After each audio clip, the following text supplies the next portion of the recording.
Hey everyone, welcome to my channel. My name is Amanda and I am a neurodivergent woman. I have autism, ADHD, aphantasia, and a rare memory disorder called SDAM.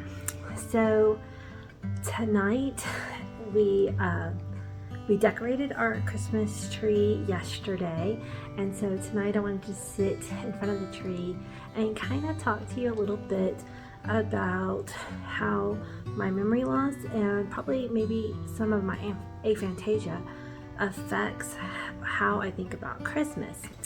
And I have a quilt here, a Christmas quilt here that my mom made for one of my kids, but I'm borrowing it for this video.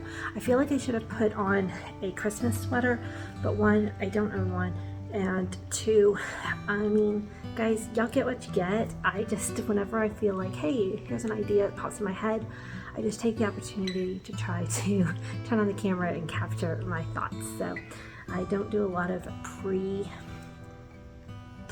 for my videos. I talk off the cuff and keep it real. That's just what it is. So, autism, obviously, sometimes when you have multiple neurodivergencies, it is hard to kind of like pick out what is what. So autism obviously will come into, for instance, traditions are really, I think, can be helpful for autistic people, because when there's a tradition set, that expectation is kind of like already set, and the autistic person, such as myself, doesn't have to think about what's going to happen. So you don't have to come up with a new idea, and you don't have to worry about unexpected things, because the tradition thing always takes place and there's comfort in that. So that is part of it. But here's the funny thing with my memory disorder. A lot of times from year to year, it's hard for me to create a new tradition. So, when you grow up and get married and have your own children, some of the traditions you had as you were a kid, you can try to bring forth into your own family. But, my husband has his own traditions, and then we try to manage and mesh and come up with new traditions. And then having autistic children, sometimes that can change things too. So, I do have some traditions that I started when the kids were very little, and I work on trying to create those same things year by year, such as our elf started coming to our house when they were very little, and I've been very good at making sure to keep up the elf. But there are certain things, like, I don't remember when we started. I'd have to go look in the book. I think they were like 2 or 3 years old, but I don't remember that.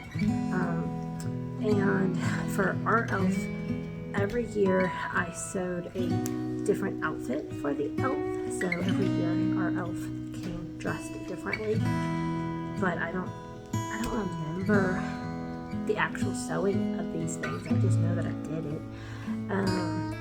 I kind of wish I'd kept those outfits. Wouldn't that have been so great? But a lot of times I would tweak and reuse parts of the outfit. But yeah. Another tradition that I started with my kids was having an Advent Christmas book calendar. So I tried to get 24 Christmas books, children's Christmas books, and I sewed bags for each one to go into, so that every day of the month they open up that Christmas book and then they can read it throughout the month as they go. That has been a really fun tradition. It was hard. I had to make a list of all the books because I could not remember which books I'd already bought, and I was trying to get 24 of them. But as far as my childhood memories, I don't remember Christmas. I do know that we had family traditions, and that is good for my memory, because if there weren't those things that we did every single year, then I wouldn't have any memories at all of Christmas at all, period. Because I don't actually remember Christmas. Like, I don't remember if there was a year I got a bicycle, or, there's no, if I try to think back to when I was a kid, There's not one special Christmas that stands out because I just don't have memories like that. But I know that most years of my childhood, we went to my grandparents' house. I call her Mima and Peppa. We went to their house. We might have even gone every year. I literally don't know. I'd have to ask my sister because she's got hyper memory, or ask my mom. But I think we went to my grandparents, my Mima and Peppa's house every year, but I could be wrong on that. And my Peppa, he was a police officer, so often, or some years he was a police officer, and other years he was a night guard at a company. But sometimes he had to work Christmas, so a lot of times we would celebrate Christmas Eve because then he had to go into work on Christmas Day. So I know these things because we did them almost every year, but I don't actually remember. And one thing that I've talked about in other videos too, some of the things that a lot of times with people with SDAM, but because of my aphantasia, I don't actually visualize the photos that I think about. So my Mima had this kind of, well, I think her tree changed throughout the years. I don't think she always had the same tree. I don't know. I could be wrong. But see, I'm trying to remember where the tree was in the house. I can't remember. I think I want to say that usually the Christmas tree was where her recliner would be, and then she must have moved her recliner. It was a small living room, one of those little small bungalow houses, and I feel so. A lot of times when I talk about. I just have this gut feeling. It's like, oh, I feel like I'm right, but I don't know. Like I can't know. So, but I feel like the tree was, Frosty's falling down there, was where her recliner used to be. And then because we celebrate on Christmas Eve, we'd have to have Santa come, right? But the kids, so my Papa would say, hey kids, let's go get in the car and we're going to go look at Christmas lights. And so all the grandkids would go get in the car and he would drive us around different neighborhoods and we would look at Christmas lights. And while they were gone, Santa would come. And they would tell us, Santa always hits the houses early, that for people who had to work. It totally makes sense, right?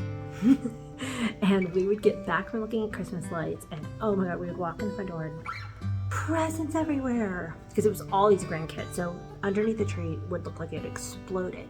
You'll see the only reason why I feel like I remember that is because there was all the photographs every year taken of the Christmas tree with the presents just like mountain. Like we didn't even get that many presents. It's just there were so many grandkids and aunts and uncles, and so it just looked like a lot. Anyway, so these are these traditions that we went and go looked at Christmas lights and things like that.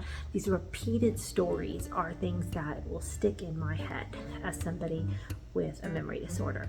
So I don't remember any one particular Christmas.